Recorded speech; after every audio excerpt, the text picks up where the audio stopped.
Hello guys, my name is S Bhaskar और आज अपन जो ब्रिटिशर्स का राइज ऑफ द ब्रिटिश है वो पार्ट 3 कर रहे हैं। मैं पार्ट 3 बस इतना ही नहीं बता रहा था कि नहीं बताना चाह रहा कि एंग्लो मराठा वॉर कैसे हुए, क्या क्या हुए, कौन कौन सी ट्रीटी साइन हुई। तो मैं ये चाह रहा हूँ कि आपको मैं वो सारी चीजें बताऊं, सारी बातें बताऊं, मतलब मराठा अंपायर के बारे में बताऊं, मराठा स्टेट्स के बारे में भी बताऊं। कौन कौन जैसे मराठा थे वो बहुत ज्यादा ताकतवर थे, जैसे शिवाजी है, महाराजा शिवाजी के बाद में बाजीराव है, जिसपे बाजीराव मस्तानी मूवी भी बनी है, जो बहुत अच्छे योद्धा हुए हैं, राइट।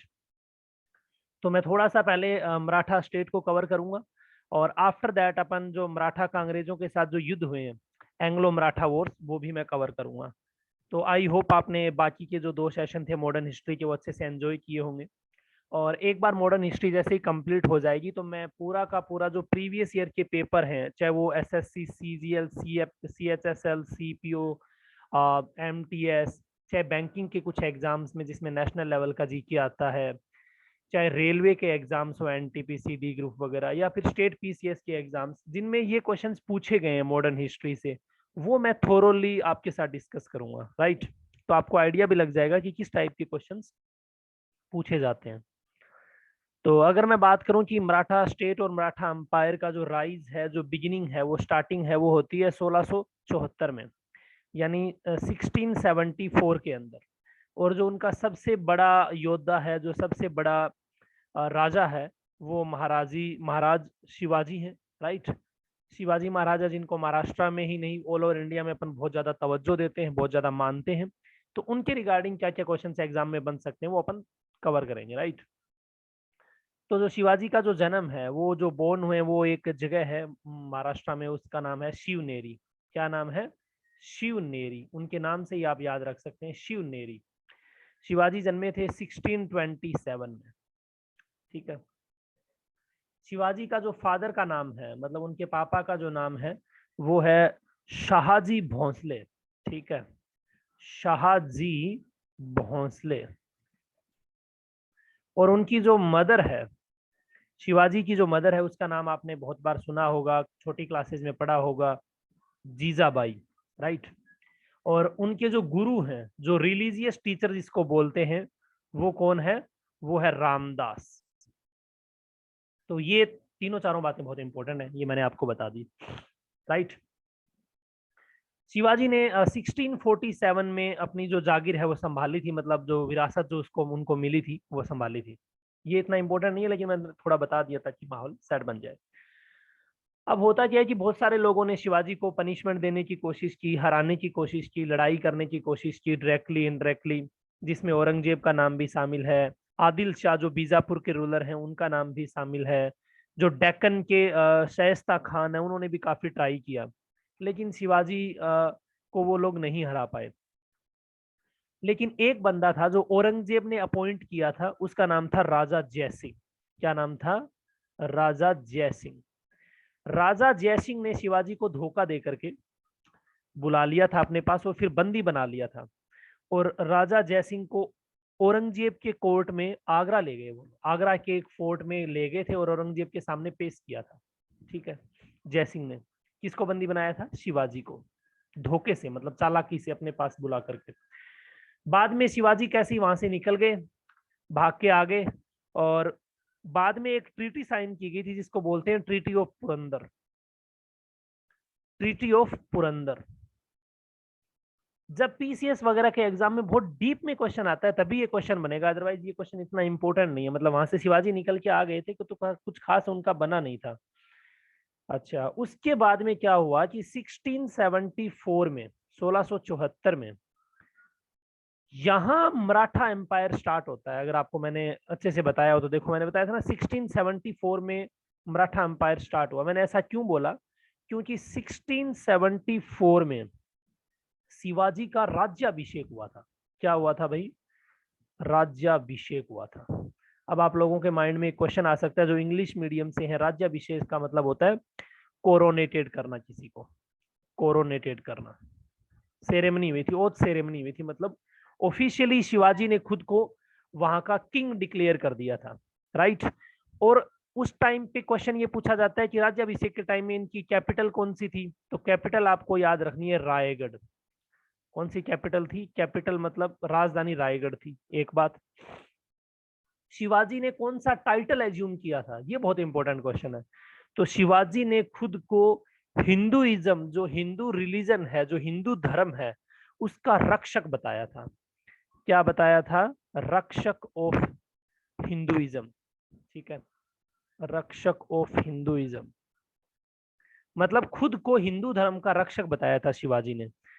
और अगर मैं आपको वैसे बताऊं दूसरी लैंग्वेज में अपने, तो उसको अपन ऐसा कह सकते हैं, हिंदुआ धर्मोधारक।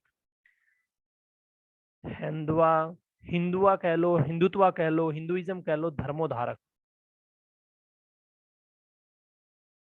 मराठी में इस तरीके से उन्होंने खुद को हिंदुओं का प्रोटेक्टर बता दिया, हिंदुओं का रक्षक बता दिया, और उसका राज्याभिषेक हो गया। यहां से मराठा साम्राज्य की स्थापना हुई है, बिगिनिंग हुई है, शुरुआत हुई है। राइट। अच्छा जी।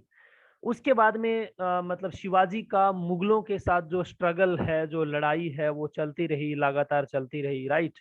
और बहुत सारे किले, बहुत सारे एरियाज, बहुत सारे जगह पे शिवाजी ने अटैक किया, वो जीते भी, है ना।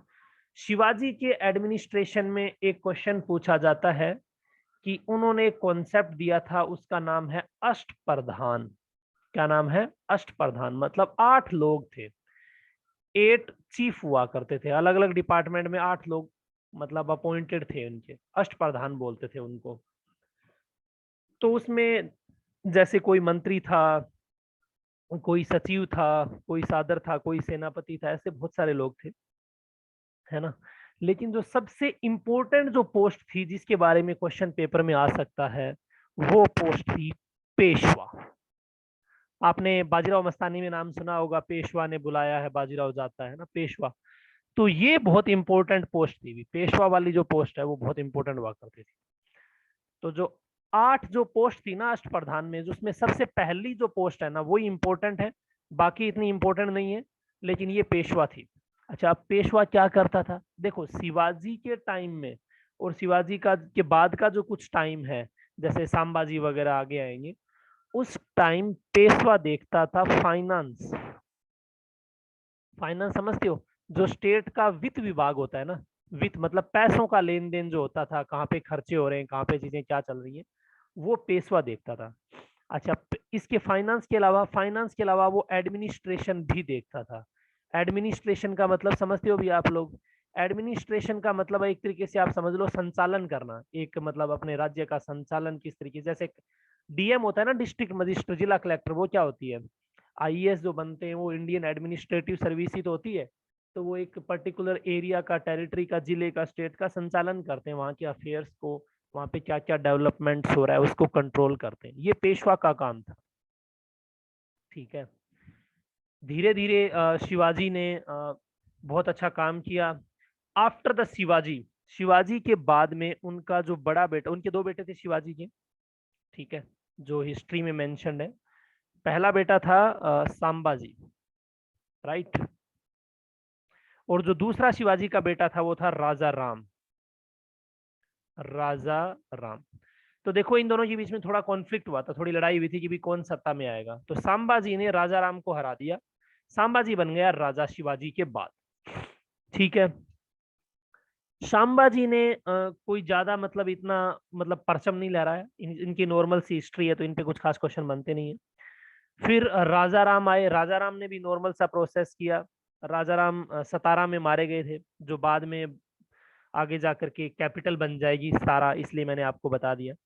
लेकिन एक राजा राम पे क्वेश्चन बन सकता है।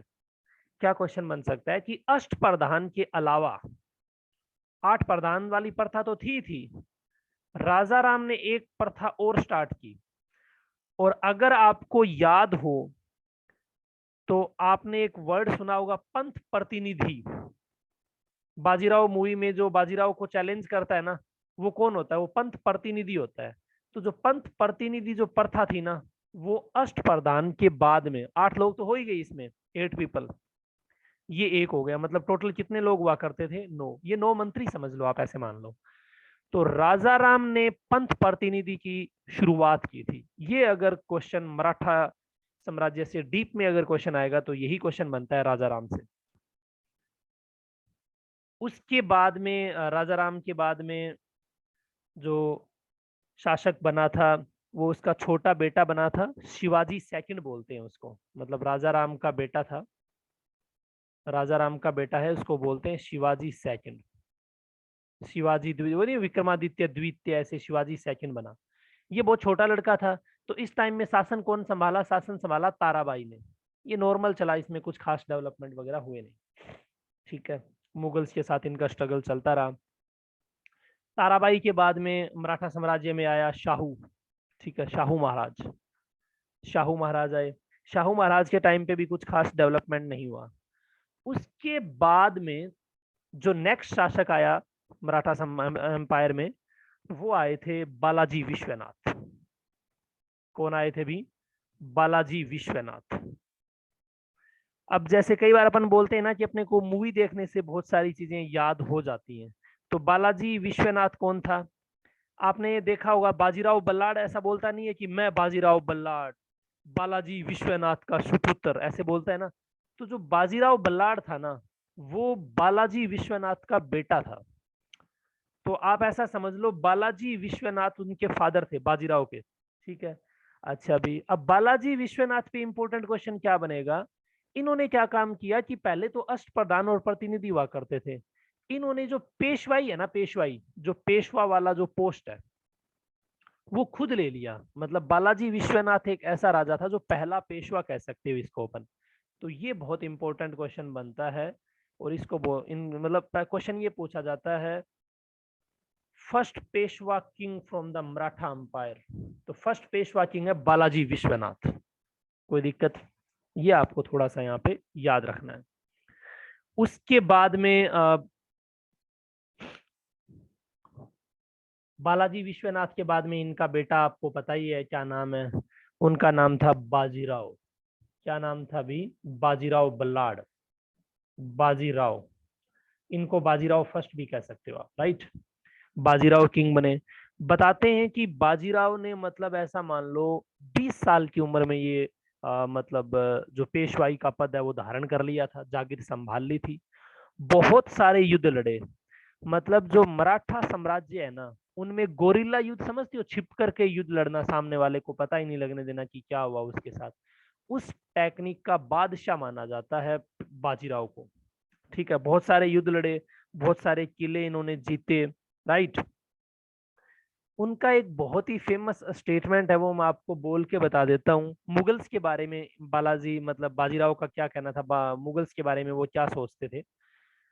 बाजीराव ने बोला था कि भाई let us strike at the trunk of the withering tree and the branches will fall of themselves. मतलब वो ये कहना चाह रहे थे कि जो एक बहुत बड़ा पेड़ होता है ना, उसके ट्रंक पे वॉर कर दो आप, मतलब उसकी मेन जो मतलब तना होता है उस पे डाल दो, तो बाकी जो शाखाएं हैं वो तो कोलैप्स हो जाएंगी अपने आप।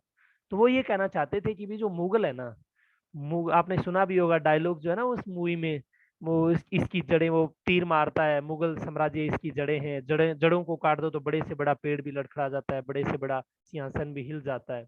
तो वो बाजीराव का ऑफिशियली स्टेटमेंट बोला हुआ है मराठी में। वो ये कहना चाह रहे थे कि दिल्ली में मुगल है उनको हरा दो, बाकी सब तो अपने आप ही कोलैप्स हो जाएंगे, हार जाएंगे। ठीक है।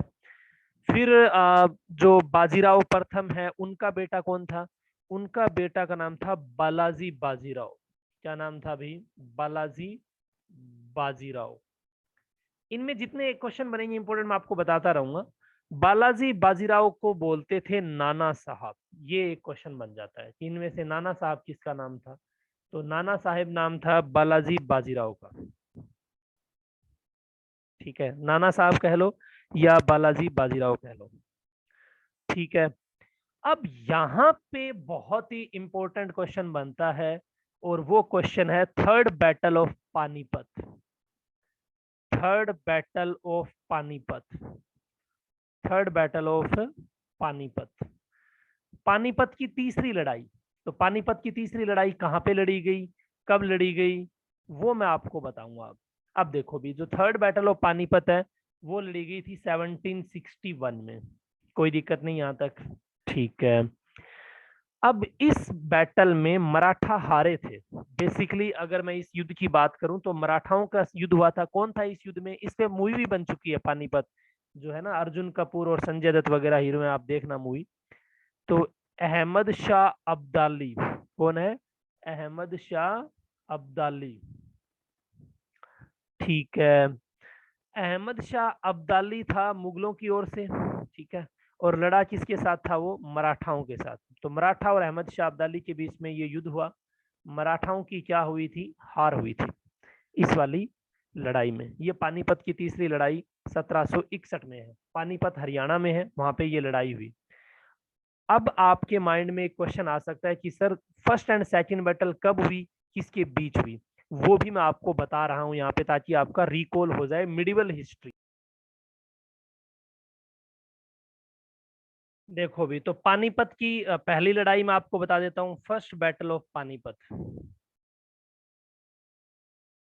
फर्स्ट बैटल ऑफ पानीपत, और फिर सेकंड भी बता दूंगा। तो पहली बैटल पानीपत की कब हुई वो आप ध्यान में रख लो, वो हुई थी 1526 में। अगर आप कहो तो मैं आगे वाले पेज पे बता देता हूँ। जो पहली लड़ाई थी वो हुई थी 1526 में। 1526 में किस किस के बीच हुई थी? एक तरफ तो था मुगल एम्पायर बाबर, और दूसरी तरफ कौन था? इब्राहिम लोदी। इब्राहिम लोदी अफगान थे, अफगान था ये इब्राहिम लोदी। इब्राहिम लोदी के पास बहुत बड़ी आर्मी थी, उसके बाद भी बाबर जीत गया। बाबर जीता था इस बैटल को। क्यों जीता था? यही वो बैटल है जिसमें सबसे पहले तोपों का इस्तेमाल हुआ था। तोप यूज हुए थे, तोप बोले तो कैनन। बाबर ने कैनन का यूज किया। 1526 में ये बैटल जीत ली, और इस जीत के साथ ही मुगल साम्राज्य की स्थापना हुई। मुगल अंपायर भारत में शुरू हुआ, जो 1526 से लेकर के लगभग लगभग 1707 तक, मतलब 200 साल तक मुगलों ने राज किया था। ठीक है। तो ये पानीपत की पहली बैटल है। अब मैं बताता हूँ आपको, आगे वाले पेज पे बता देता हूँ पानीपत की सेकंड बैटल। जो सेकंड बैटल ऑफ पानीपत है वो बाबर का बेटा यानी अकबर, और दूसरा उस दूसरी तरफ कौन था? दूसरा था हेमू। बहुत सारे लोग इसको हेमू पढ़ते हैं। मैं आज आपको शायद डिटेल में, आपने टीचर्स वगैरह जहां जहां पढ़ा होगा, हर किसी ने आपको क्या बताया होगा कि हेमू ने लड़ी थी, मतलब पानीपत की बैटल। तो हेमू कौन था वो मैं आपको थोड़ा सा बता देता हूँ ऐसी नॉलेज के लिए। वो था सम्राट हेमचंद्र विक्रमादित्य। सम्राट हेमचंद्र विक्रमादित्य। विक्रमादित्य, सम्राट हेमचंद्र विक्रमादित्य, जिसको शॉर्ट में हेमू, मतलब फेमस नाम उसका हेमू था। हेमू और अकबर के बीच हुआ। अकबर ने इस युद्ध को जीत लिया, अकबर जीत गया था। सेकंड बैटल ऑफ पानीपत बोलते हैं इसको, पानीपत के पास में ये लड़ाई हुई थी, राइट। तो ये मैंने आपको दोनों तीनों बैटल बता दी है। पहली बैटल पानीपत की हुई थी बाबर और इब्राहिम लोदी के बीच में। तो इब्राहिम लोदी ने इस जंग को हार गया था, लोदी, बाबर जीत गया था। दूसरी बैटल उसके बेटे अकबर और हेमू के बीच हुई। जो सेकंड बैटल ऑफ पानीपत है वो हुई थी 1556 में। 1556 में, ठीक है। तो पहली बैटल कब हुई? 1526। दूसरी बैटल कब हुई? 1556। तीसरी बैटल कब हुई? 1761। याद रखने पड़ेंगे आपको ये सीक्वेंस, ये क्वेश्चन बहुत इंपॉर्टेंट है और ये पेपर में डायरेक्ट आते हैं। 1526 में जो बैटल हुई वो तो हुई थी बाबर और इब्राहिम लोदी के बीच। 1556 में बाबर का बेटा अकबर और हेमू के बीच। हेमचंद्र विक्रमादित्य हेमू है यहाँ पे। और 1761 में अहमद शाह अब्दाली और मराठा साम्राज्य के बीच, उसमें मराठा हारे थे। ठीक है, हर बार मुगल ही जीते, मतलब तीनों बैटल पानीपत की। कोई दिक्कत भाई? ये मैंने आपको बैटल इसलिए बताई है ताकि आपका रिकॉल हो जाए मिडिवल भी, मध्यकालीन जो भारत है उसमें। तो पानीपत की तीसरी लड़ाई हुई, उस टाइम पे राजा कौन था मुगलों की ओर से? ये आप याद रख सकते हो, बालाजी बाजीराव या फिर नाना साहब। ठीक है। उसके बाद में बालाजी बाजीराव के बाद में माधव राव, नारायण राव, सवाई माधव राव, बाजीराव सेकंड, बहुत सारे राजा हुए जिनका कुछ खास औचित्य बनता नहीं है, क्योंकि उनका नॉर्मल सा टेन्योर था, मतलब मुगलों के साथ उनका स्ट्रगल वगैरह चलता रहा और कुछ खास उन्होंने किया नहीं। उसके बाद आता है एंग्लो मराठा वॉर्स, अंग्रेजों की एंट्री हो जाती है। और ये पूरा बैकग्राउंड मैंने इस एंट्री के लिए ही, ये एक्सप्लेन करने के लिए ही तैयार किया है। मैंने मराठा एम्पायर आपका इसीलिए कवर किया है ताकि आपको ये चीज समझ में आ जाए। तो एंग्लो मराठा वॉर्स अंग्रेजों और मराठों के बीच में जो युद्ध हुए हैं, 3 बैटल हुई हैं, वो तीनों मैं आपको बता रहा हूं। पहली, first Anglo Maratha war. Question ये आता है कि पहला मतलब मराठा युद्ध कब हुआ अंग्रेजों और मराठा के बीच में। अब आपने देखा होगा जितने भी एंग्लो मराठा वॉर हुए हैं वो काफी टाइम तक चलते थे, तो ये भी वैसे ही चला है। 1775 1775 से लेकर के 82 तक चला, ये लगभग 7 साल। आपको याद रखना रिक्वायरमेंट नहीं है कब हुआ, बट ये याद रखना है कि इसमें ट्रीटी कौन सी साइन हुई और कौन कौन लड़ रहा था। तो भाई अंग्रेजों की ओर से लड़ रहा था हेस्टिंग्स। अंग्रेजों की ओर से कौन लड़ रहा था, नाम से ही पता लग रहा होगा, हेस्टिंग्स। और इस पर्टिकुलर कॉन्फ्लिक्ट में जो मराठा हैं, मराठों की हार हुई थी। ठीक है, नहीं नहीं सॉरी, माफ करना भी। पहले वाला जो युद्ध है फर्स्ट एंग्लो मराठा में, उसमें मराठों की लगभग जीत हुई थी, मतलब अंग्रेज कुछ खास कर नहीं पाए थे। तो यहाँ पे एक ट्रीटी साइन हुई थी, उस ट्रीटी को बोलते हैं, मतलब ट्रीटी कह लो या कन्वेंशन कह लो। कन्वेंशन का मतलब, ट्रीटी मतलब होता है संधि, ठीक है। और एक होता है वर्ड कन्वेंशन। कन्वेंशन का मतलब होता है एग्रीमेंट, करार, समझौता। समझौता हुआ किनके बीच में, मराठा और अंग्रेजों के बीच में समझौता हुआ। उस समझौते को बोलते हैं कन्वेंशन ऑफ वडगांव। वडगांव एक महाराष्ट्र में जगह है, तो उसको वडगांव कन्वेंशन बोलते हैं, वडगांव समझौता बोलते हैं। ये समझौता हो गया। समझौता होने का कारण तो ये था कि भाई युद्ध वुद्ध करने का कोई फायदा नहीं है, रुक जाओ। लेकिन ब्रिटिश लड़ते रहे। ये समझौता कब हुआ, ये समझौता हुआ 1779 में, 1779 में। मैं समझाने के लिए बता रहा हूँ। देखो 75 से 82 तक युद्ध चला, बीच में वडगांव का कन्वेंशन हो गया, लेकिन वॉर नहीं रुकी, वॉर चलती रही। फिर फाइनल में एक ट्रीटी साइन हुई, एक संधि साइन हुई, जिसको बोलते हैं treaty of Salbai. Treaty of Salbai ये क्या हुआ था, 1782 में, 1782 में, 1782 में सालबाई की संधि के साथ पहला अंग्रेज और मराठा युद्ध रुक गया था। एंग्लो मराठा वॉर कब रुकी, ट्रीटी ऑफ सालबाई पे। एक समझौता, एक करार हुआ था, वो था वडगांव का करार। वो थोड़ा सा आपको ध्यान में रखना है, ठीक है भी। उसके बाद अगर अपन आगे बढ़े तो आता है दूसरा, सेकंड एंग्लो मराठा वॉर। तो सेकंड एंग्लो मराठा वॉर। अब सेकंड एंग्लो मराठा वॉर में क्या सिस्टम हुआ, चलता रहा युद्ध, तकरीबन तकरीबन 3 साल चला, 1803 से लेकर के 1806 तक। ये तो नॉर्मल, आपको ध्यान में नहीं रखना। लेकिन इसमें ट्रीटी कौन सी साइन हुई वो इंपॉर्टेंट है, कौन सी संधि हुई थी, तो इसमें हुई थी subsidiary alliance treaty of basin. क्या साइन हुआ, subsidiary alliance treaty of basin. मतलब समझ आया इसका, इसका मतलब ये हुआ कि भाई संधि हो गई, समझौता हो गया कि मराठा रूल करेंगे जहां पे हैं, लेकिन वो अंग्रेजों के अंडर काम करेंगे। ठीक है, इस तरीके का समझौता हो गया। फिर भाई मराठा माने नहीं, तीसरा युद्ध हुआ किन किन के बीच, थर्ड एंग्लो मराठा वॉर। तो थर्ड जो एंग्लो मराठा वॉर है, इसमें मराठाओं की कंप्लीट तरीके से हार हुई। और ये इस युद्ध में देखो, तीनों युद्ध में ही हास्टिंग लड़ रहा है अंग्रेजों की ओर से, लॉर्ड हेस्टिंग्स लड़ रहा है। तीनों के तीनों युद्ध किसने लड़े हैं, लॉर्ड हेस्टिंग ने लड़े हैं। मराठा बहुत ही डिसाइसिवली, मतलब धोखे से, बहुत ही तरीके से हराए गए। मराठा कंप्लीटली फिनिश हो गए। मराठा एम्पायर एक तरीके से कोलैप्स हो गया यहाँ पे। तो ये तीनों बैटल आपको ध्यान में रखनी है। तो इस तरीके से मैंने आपको ये बताने की कोशिश की है कि ब्रिटिशर्स ने कैसे कैसे खुद को एक्सपेंड किया, राइट। अच्छा जी, अब यहाँ पे अगर अपन सब्जेक्टिव एग्जाम की प्रिपरेशन करते हैं और उसमें अगर मॉडर्न हिस्ट्री पढ़ते हो ना, तो ये आता है कि जब ब्रिटिश रूल हुआ, जब ब्रिटिश रूल चल रहा था, ब्रिटिश एक्सपेंड कर रहे थे, भारत में राज कर रहे थे, तो उसके क्या क्या इम्पैक्ट पड़े हैं, मतलब इंडिया में ब्रिटिश रूल के क्या क्या प्रभाव हुए हैं। तो वो इकोनॉमिक भी है, मिलिटरीली भी है, बहुत सारी चीजें हैं। पर ऑब्जेक्टिव क्वेश्चन में उसका कुछ खास सिस्टम बनता नहीं है, ठीक है ना। मतलब आर्थिक रूप से भारत को बहुत ज्यादा नुकसान वगैरह हुए, राइट। लेकिन ब्रिटिशर्स ने कुछ चीजें स्टार्ट की अपने टाइम में, वो मैं आपको बता देता हूँ। जैसे 1853 में स्टार्ट किया था सबसे पहले रेलवे।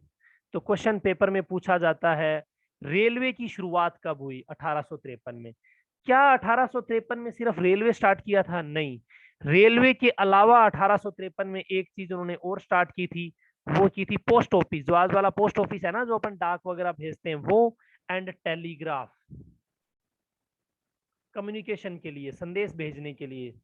तो पोस्ट ऑफिस एंड टेलीग्राफ की शुरुआत की थी अंग्रेजों ने 1853 में। ये क्वेश्चन बहुत इंपॉर्टेंट है अंग्रेजों के राज के टाइम का। दूसरा एक क्वेश्चन पूछा जाता है कि 1881 में, 1881 में भारत के पहले बैंक की स्थापना हुई थी, उस बैंक का नाम क्या है? तो वो है Awadh commercial bank. Awadh commercial bank, Awadh commercial bank. अब मैंने यूट्यूब पे क्या है, बहुत सारे वीडियोस देखे हिस्ट्री के, बहुत सारे टीचर्स देखे, वो बहुत फेमस नहीं है। वो पता है क्या करते हैं, 2 घंटे में 3 घंटे में मॉडर्न हिस्ट्री निपटा देते हैं, कुछ मोटी मोटी बातें बता देते हैं, फिर अपन पेपर में बैठते हैं, देखते हैं यार ये क्वेश्चन तो उन्होंने बताया ही नहीं। तो 2 ढाई घंटे 3 घंटे में नहीं होगी, हिस्ट्री बहुत लेंथी है। ऐसे जो क्वेश्चन है ना, जैसे अवध कमर्शियल बैंक, पहला बैंक 1881 में अंग्रेजों ने बनाया, टेलीग्राफ 1853 में आया, ऐसे क्वेश्चन छूट ही जाते हैं, फिर कवर ही नहीं होते, क्योंकि उन्होंने करवाने ही नहीं है। 2 घंटे में 2.5 घंटे में ये चीजें हो ही नहीं पाएंगी। तो बैंकिंग सिस्टम की शुरुआत कह लो या फिर पहला बैंक पूछो, एक ही बात है। इंडिया में बैंकिंग सिस्टम अंग्रेज लेके आए थे सबसे पहले 1881 में, 1881 में, राइट।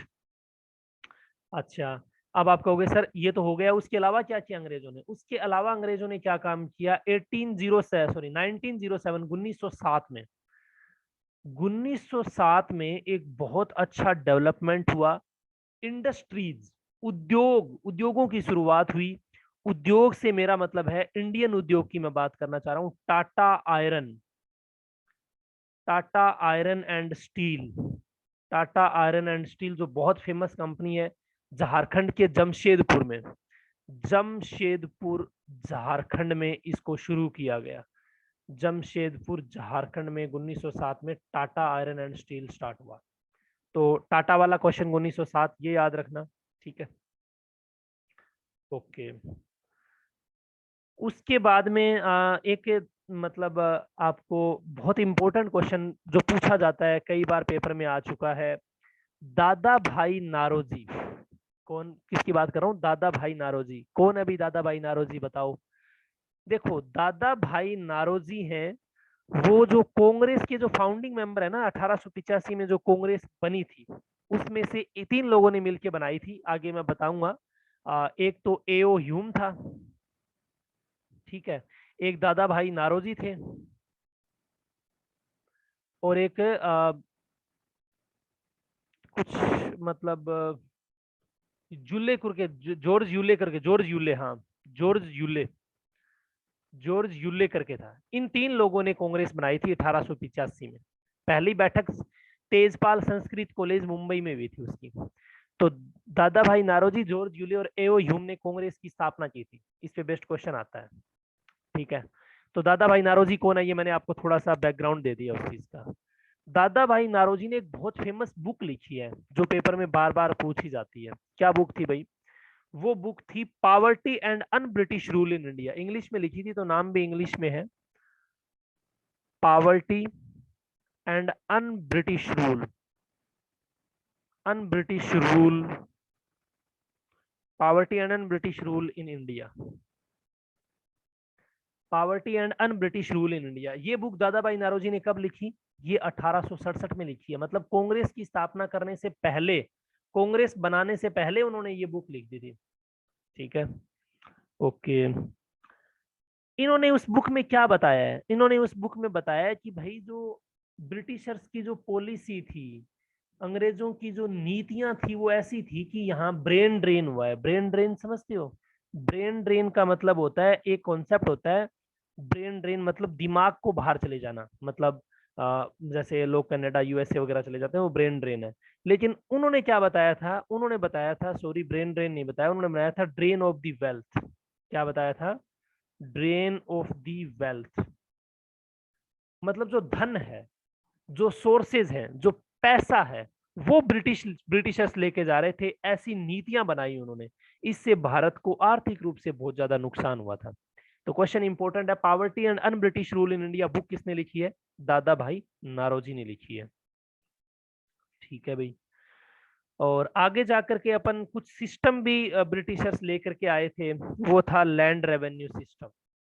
ठीक है, वो लैंड रेवेन्यू सिस्टम है। लैंड रेवेन्यू सिस्टम का मतलब जमीन को लेकर के में भी देखो, जितना भी बिजनेस होता है ना, कोई भी बिजनेस आप उठा के देख लो, जो भी फेमस बिजनेस हो, उसको सक्सेसफुल होने के जो बहुत ज्यादा चांसेस है वो जमीन से होता है, लोकेशन से होता है। लोकेशन का है, बिजनेस आप कर कहाँ पे रहे हो, वो बहुत मैटर करता है ना। इसीलिए लोग आज भी मानते हैं कि सबसे बढ़िया इन्वेस्टमेंट है ना, वो जमीन खरीदना, प्लॉट खरीदना है, क्योंकि उसकी वैल्यू कभी भी बढ़ सकती है, कभी भी सिचुएशन पलट सकती है। तो उन्होंने कुछ मतलब लैंड रेवेन्यू सिस्टम लेके आए थे, जैसे एक तो परमानेंट सेटलमेंट वाला, एक रियोतवारी, एक महलवारी। ये मैं आपको जब अपन डिफरेंट डिफरेंट लोड्स पढ़ेंगे ना, है ना, जैसे रॉबर्ट क्लाइव, वारन हेस्टिंग्स वगैरह, लॉर्ड कैनिंग वगैरह, वाइसरॉय वगैरह पढ़ेंगे, उनमें बताऊंगा कि कौन कौन सा लेके आया था, तो वो एक सीक्वेंस में याद हो जाएंगे। राइट। ये सब होने के बाद में, मतलब जब अंग्रेजों ने अपना रूल करना स्टार्ट कर दिया, डिफरेंट डिफरेंट लड़ाइयां लड़नी स्टार्ट कर दी, तब हुआ क्या, भारत में क्या हो रहा था, लोग क्या कर रहे थे। उस टाइम इंडिया में चल रहे थे इंपॉर्टेंट सोशियो रिलीजियस रिफॉर्म्स। क्या चल रहे थे? Socio religious reforms. अब आप कहोगे सोशियो रिलीजियस रिफॉर्म्स क्या है, तो आप ऐसा समझ लो, सामाजिक धार्मिक आंदोलन, बदलाव, क्रांति चल रही थी, सामाजिक धार्मिक आंदोलन, जैसे सती प्रथा को लेकर के, है ना, जो विधवा है उसके विवाह को लेकर के, बहुत सारे मतलब डिफरेंट डिफरेंट समाज की स्थापना हुई। राजा राम मोहन राय का नाम आपने सुना होगा, स्वामी विवेकानंद, स्वामी दयानंद का नाम सुना होगा, केशव चंद्र सेन का नाम सुना होगा आपने।